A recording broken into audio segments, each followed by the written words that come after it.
नमस्कार, विदर्भ समाचार में मैं नेहा आप सभी का स्वागत करती हूँ। बढ़ते हैं आज की कुछ खास खबरों की ओर। जिला परिषद के पुराने भवन स्थल पर 2 एकड़ जमीन उपलब्ध होने के बावजूद प्रशासन ने उस जगह पर नया जिला परिषद भवन बनाने की अपनी जिद नहीं छोड़ी। नागरिकों के दबाव के कारण रामबाग मैदान को छोड़ दिया गया, लेकिन जमीन पर मौजूद 100 पेड़ काटकर निर्माण कार्य शुरू कर दिया गया। अत्यधिक प्रदूषित चंद्रपुर शहर में लोक निर्माण विभाग ने हरियाली से आच्छादित रामबाग मैदान के पास युद्ध स्तर पर लगभग 100 पेड़ों को काटकर नए जिला परिषद भवन का काम शुरू कर दिया है। 40-50 साल से भी पुराने ताड़, सिंधी और सागौन के पेड़ काटे गए। इससे चंद्रपुर शहर के नागरिक एक बार फिर गुस्से में हैं।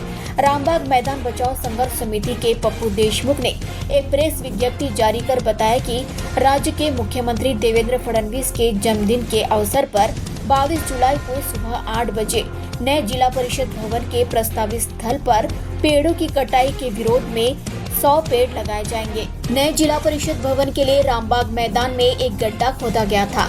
भवन का निर्माण कार्य रोक दिया गया था, लेकिन गड्ढे के कारण मैदान को काफी नुकसान पहुंचा।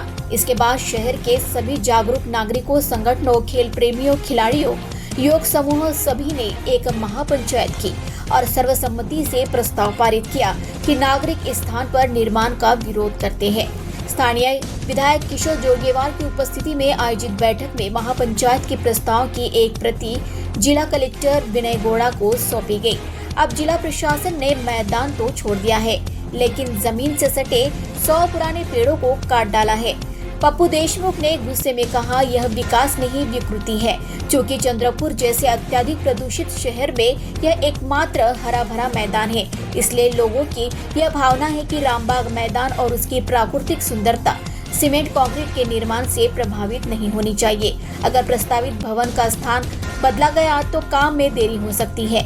पप्पू देशमुख ने यह भी आरोप लगाया कि प्रशासन ठेकेदारों का काम जल्द से जल्द पूरा करके उनसे मुनाफा कमाने के इरादे से अड़ियल रुख अपना रहा है। उन्होंने प्रेस को बताया कि रामबाग मैदान बचाओ संघर्ष समिति नए भवन के निर्माण को जिला परिषद के पुराने परिसर में उपलब्ध 2 एकड़ जमीन पर स्थानांतरित करने के लिए अपना संघर्ष जारी रखेगी। विधायक सुधीर मुनगंटीवार ने चंद्रपुर जिले के सर्वांगीण विकास के विजन को गंभीरता से लिया है। इस संबंध में उन्होंने सभी क्षेत्रों के विकास के लिए निरंतर प्रयास किए और इसमें सफलता भी प्राप्त की है। उनके प्रयासों से शिक्षा क्षेत्र के विकास को भी गति मिलेगी। इस संबंध में हाल ही में एक बड़ा निर्णय लिया गया। विधायक सुधीर मुनगंटीवार के निरंतर प्रयासों के कारण चंद्रपुर जिले के गोंडवाना विश्वविद्यालय गढ़चिरौली का एक उपकेंद्र शुरू करने और मूल शहर में एक नया सरकारी तकनीकी महाविद्यालय स्थापित करने के प्रस्ताव को भी मंजूरी मिल गई है। विदर्भ के युवाओं का भविष्य उज्जवल करने और शिक्षा के क्षेत्र में उल्लेखनीय प्रगति करने के लिए चंद्रपुर जिले में इन 2 महत्वपूर्ण मांगों पर एक सकारात्मक कदम उठाया गया है। इस संबंध में हाल ही में उच्च एवं तकनीकी शिक्षा मंत्री चंद्रकांत पाटिल की अध्यक्षता में मुंबई में स्वर्णगढ़ स्थित उनके सरकारी आवास पर एक बैठक आयोजित की गई। इस बैठक में विधायक मुनगंटीवार उपस्थित थे। इसके साथ ही उच्च शिक्षा विभाग के वरिष्ठ अधिकारी, गोंडवाना विश्वविद्यालय के पदाधिकारी और विभिन्न एजेंसियों के प्रतिनिधि उपस्थित थे। इस बैठक में दोनों विषय पर सकारात्मक चर्चा हुई और उच्च एवं तकनीकी शिक्षा मंत्री चंद्रकांत पाटिल ने दोनों प्रस्तावों पर तत्काल कार्यवाही करने के स्पष्ट निर्देश दिए हैं। उल्लेखनीय है कि इस बैठक में गोंडवाना विश्वविद्यालय के एक उपकेंद्र के लिए 414 करोड़ रुपए के प्रस्ताव को प्रशासकीय स्वीकृति देने का ऐतिहासिक निर्णय लिया गया है। इस प्रस्ताव को आगे की प्रक्रिया के लिए एक उच्च स्तरीय समिति को भेजने के आदेश दिए गए हैं। गढ़चिरौली जिले के कुछ प्रमुख उर्वरक वितरकों द्वारा उच्च मूल्यों पर उर्वरक बेचने और उर्वरक लिंकिंग में संलिप्तता की शिकायतें मिलने के बाद जिला कलेक्टर अभिषेक पांडा ने ऐसे वितरकों और संबंधित व्यक्तियों के खिलाफ आपराधिक कार्रवाई करने के निर्देश दिए हैं। गढ़चिरौली जिला कलेक्टर अभिषेक पांडा ने उर्वरक कंपनियों के प्रतिनिधियों के साथ साथ बड़े और छोटे वितरकों के साथ जिले में उर्वरकों की उपलब्धता और वितरण की विस्तृत समीक्षा की। उन्होंने चेतावनी दी कि जिले में उर्वरकों की सुचारू उपलब्धता सुनिश्चित करने का ध्यान रखा जाए और किसानों का शोषण बर्दाश्त नहीं किया जाएगा।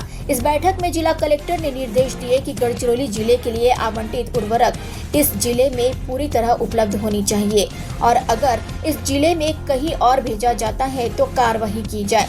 उर्वरकों की वर्तमान उच्च मांग को देखते हुए उन्होंने बफर स्टॉक में मौजूद उर्वरक को तुरंत उपलब्ध कराने के निर्देश दिए।